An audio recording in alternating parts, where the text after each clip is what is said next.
Hello बच्चों, यहाँ पे हम एक्सरसाइज 2.1 का क्वेश्चन नंबर 5 देख रहे हैं, जो कि क्लास 12 का है। ये क्वेश्चन जरा इंपॉर्टेंट है। यहाँ पे फार्मूला चेंज हो रहा है। क्या मतलब अपने पास cos इनवर्स माइनस 1/2। ऑलरेडी मैं बताया था आपको फार्मूले में, इंट्रो में। जो बच्चे इंट्रो नहीं देखे वो इंट्रो देखो। इंट्रो में बताया हूँ मैं फार्मूला कैसे यूज़ करते हैं हम इसको।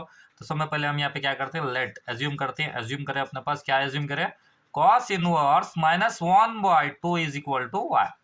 वाई से एज्यूम करें हम इसको। अब वाई से एज्यूम करने के बाद अपने पास एक फॉर्मूला मैं बताया था आपको। क्या बताया था अपने पास, cos inverse minus X is equal to, अगर माइनस एक्स आया तो अपने पास क्या आता, pi minus cos inverse X. बहुत बच्चे कंफ्यूजन कर लेते हैं। यहाँ पे माइनस एक्स है तो जो फॉर्मूले में अप्लाई है वो अच्छा, एक्स की वैल्यू इसको समझते हैं।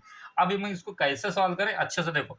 अब ये देखो, cos इनवर्स माइनस एक्स है, यहाँ पे भी cos माइनस 1/2 है। आ रहा समझ में। बट इसकी जगह हम क्या रखना है, पाई माइनस कॉस इनवर्स एक्स रखना है। तो ये देखो मैं यहाँ पे रखा पाई माइनस, ये कॉस इनवर्स है, ये कॉस इनवर्स। अब यहाँ पे बच्चे बहुत सारे क्या करते हैं, अपने पास गलती करते हैं। अपने पास बच्चे बहुत सारे क्या करते हैं, यहाँ पे गलती करते हैं। क्या गलती करते हैं वो देख लीजिए यहाँ पे। आप देखो यहाँ पे cos इनवर्स x की वैल्यू क्या करती है बच्चे, -1/2। बेटे -1/2 नहीं, इसको सॉल्व करिए, पाई माइनस कॉस। तो इसकी वैल्यू क्या होती है अपने पास, 1/2। x की वैल्यू है ना 1/2 इज इक्वल टू वाई। और एक बार देखो अच्छे से, देखो अपने पास pi minus cos inverse x की वैल्यू क्या करती है, -1/2 रखते हैं, जिसकी वजह से आपका आंसर नहीं आता, रॉन्ग होता है। क्यों बोला था, एक्स है यहाँ पे, नहीं तो अगर वैसा रहता तो यहाँ पे क्या रखता था, माइनस रखता था।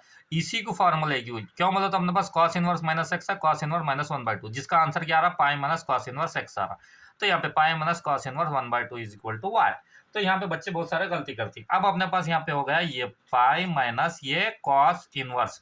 अब 1/2 कब आता, अब 1/2 कब आता, सोचो जल्दी। ट्रिग्नोमेट्री टेबल याद करो। जिसको ट्रिग्नोमेट्री टेबल अच्छे से याद है वही बच्चा कर सकता, वरना क्या है मालूम है, सोचते बैठना पड़ता ये कैसा आया।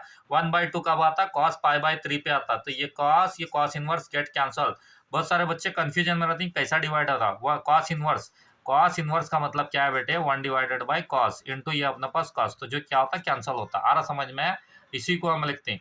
तो ज़हन में रख लो, ये cos गेट कैंसल। तो अपने पास यहाँ पे क्या बचा, pi minus π/3 is equal to क्या बचा, y। अब इसका एलसीएम लेना है। एलसीएम लेना तो आता आपको, यहाँ से मल्टीपल करो तो ये क्या होता, 3 पाई, ये इधर आता 3 पाई माइनस पाई, डिवाइड में क्या बचा 3 इज इक्वल टू वाई। तो आपका आंसर क्या आता, 3 पाई माइनस पाई बोलो तो कितना बचा, 2 पाई डिवाइड में 3 इज इक्वल टू वाई। ये आपका क्या हो गया, आंसर हो गया।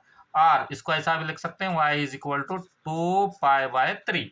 ये आपका आंसर हो गया। अब हम इसको यहाँ से भी लिख सकते हैं, ये बिलोंग्स टू, किस में बिलोंग्स करता, क्लोज ब्रैकेट 0 से पाई के बीच में बिलोंग करता। आया समझ में।